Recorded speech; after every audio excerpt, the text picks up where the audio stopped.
Brr, it's cold outside. If your kitchen is cold and your starter feels off and you're frustrated, this video is for you. Cold kitchens don't ruin sourdough. They simply slow it down. In this video, I'll show you how I adjust time, not my method, to perfect my sourdough in the cold winter months. Understanding how time changes, not changing your method, will be the most important thing in preventing stress and frustration. In this video, we're going to cover starter timing, dough timing, baking expectations, and how I personally deal with a cold kitchen. Let's talk about what happens with a sourdough starter. What is really happening is our cold temperature is slowing down the wild yeast activity. Typically, wild yeast likes to be about in the 78-degree range, so 72 to 78. But guess what? I'm not one to take the temperature. I'm just throwing it out there. However, it is difficult to get a rise within a certain amount of time. It's not difficult to get a rise out of our sourdough starter. It just will take a lot longer. Starter rises slowly and it will peak much later than what you're normally are to if your kitchen is cold. But what we need to trust is that it will eventually rise. We're going to still be looking for a clean, tangy smell, bubbles. Don't be afraid to leave your starter out overnight. Let time do the work. So what happens to our sourdough dough? Now this one is a little bit trickier because we fear overproofing or underproofing our dough at this point. And so when we don't have the clock to tell us like where we're at, we don't know what we are going to do, right? Because we don't want underproof our dough and we don't want to overproof it either. But bulk fermentation will take a lot longer. If it's not rising, you need to remember that it's still fermenting. It's just slow. So last night I mixed up 3 different batches of sourdough dough. 2 of them rose within, I think it was like 5 hours. They were where I wanted them to be. But one of them, and I will tell you, the one closest to the door, so it had a little bit more of a draft than the other 2. I think it was the shield for the other ones, but that was a little bit colder and it took much longer to get to the same point that the other 2 were at. So even in the same kitchen, in the same environment, there's still changes and fluctuation. With that, I just let it sit out as long as I possibly could. And in fact, here's my dough. So when I put it in the refrigerator last night, my dough was about right here. And so overnight, it continued to grow and proof. And I can guarantee you this is not overproofed. So I made the decision to go to bed because I don't let my sourdough dictate my life too much, just a little bit if we're in a cold kitchen and it needs that. But I will say that I was like, hey, I'm going to go to bed. I'm just going to put this in the refrigerator because I didn't want it to overproof overnight sitting on the counter. And so my plan was that if it hadn't finished doing what it does, that I would in the morning put it back on the counter so that I was able to watch it. So anytime that we put our starter or our dough in the refrigerator, we're basically just like pausing it and or super slowing down the process. And so then we kind of get to dictate a little bit more of what happens with our starter. So instead of me setting an alarm for like 2 a.m., I just decided to put it into the refrigerator and it was fine this morning.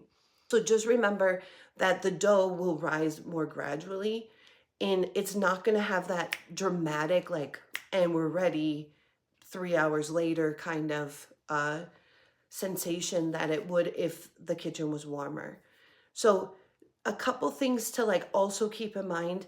If your dough is not rising in the winter, it may not be your starter problem. It is just because it is cold. So if you're like, oh, my dough's not rising, my starter's weak, it's a complete loss. Just give it some more time before you toss it out. Honestly, I would never toss it out. Just like when in doubt, bake it.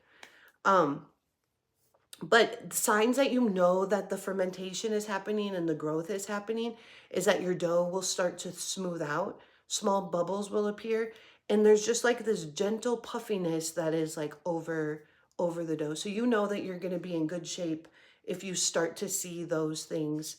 Um, and it may be 3 or 4 hours longer than what you normally would do. Changes of baking in a cold kitchen, there's really not a whole lot that changes in the baking in a cold kitchen. Your oven might take a little bit longer to heat up, but that's pretty much it. We don't necessarily have to bake it longer or any of that in my experience. So I do have my commercial oven in my garage that is not heated. And so when it is this cold outside, my garage is like 35 degrees.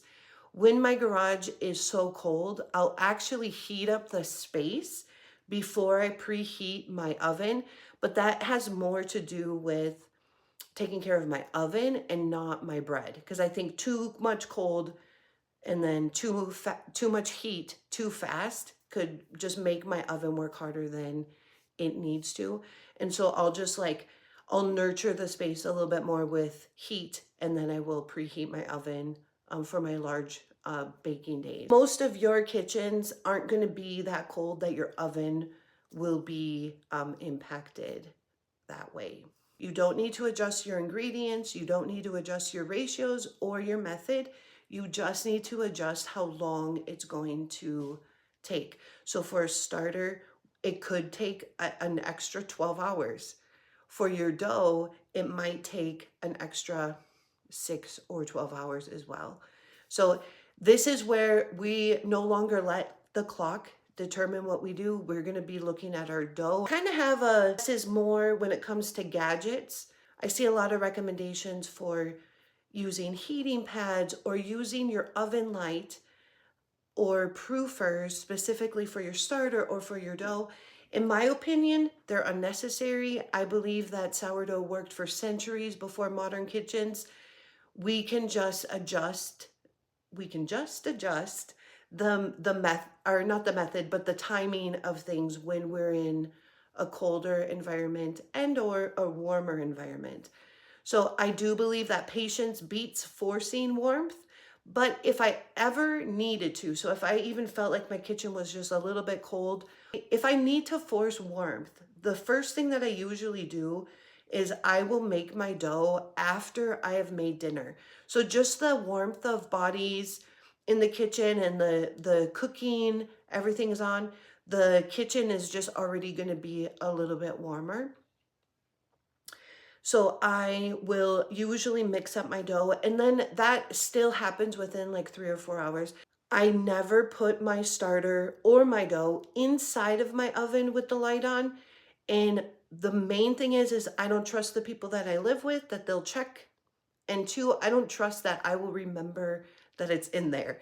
So I just kind of have like out of sight, out of mind kind of rule. So like I leave my dough and my starter on my counter so that every time I walk by it, I'm looking at it, seeing if it's ready. If it's ready, I put it in the fridge. If it's not, I just move on with my life. Another thing that I would do is I will preheat my oven, let that warm up. I'll turn it off and I'll crack the doors ever so slightly so that it just kind of like warms up the area. And I will keep my dough and my starter here on my cooled stovetop here, and that seems to work. And then another thing that I do is I will use the light of the microwave, and this is like you can feel a little bit of the heat coming off, and it's just a subtle heat, and that's just kind of where it will hang out until it has done its thing as well.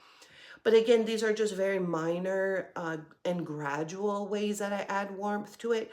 I don't want to speed it up so fast because that isn't necessarily going to give you the best result. Like, you're going to be risking overproofing your dough if you force it too much. When it's cold, sourdough isn't struggling, it's just moving slower.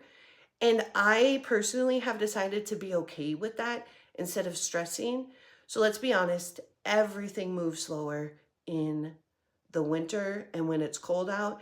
And I've just decided to lean into the natural rhythm and let time naturally do its thing. So if you found this video to be helpful, please like and subscribe to my channel, and I'll see you in the next video.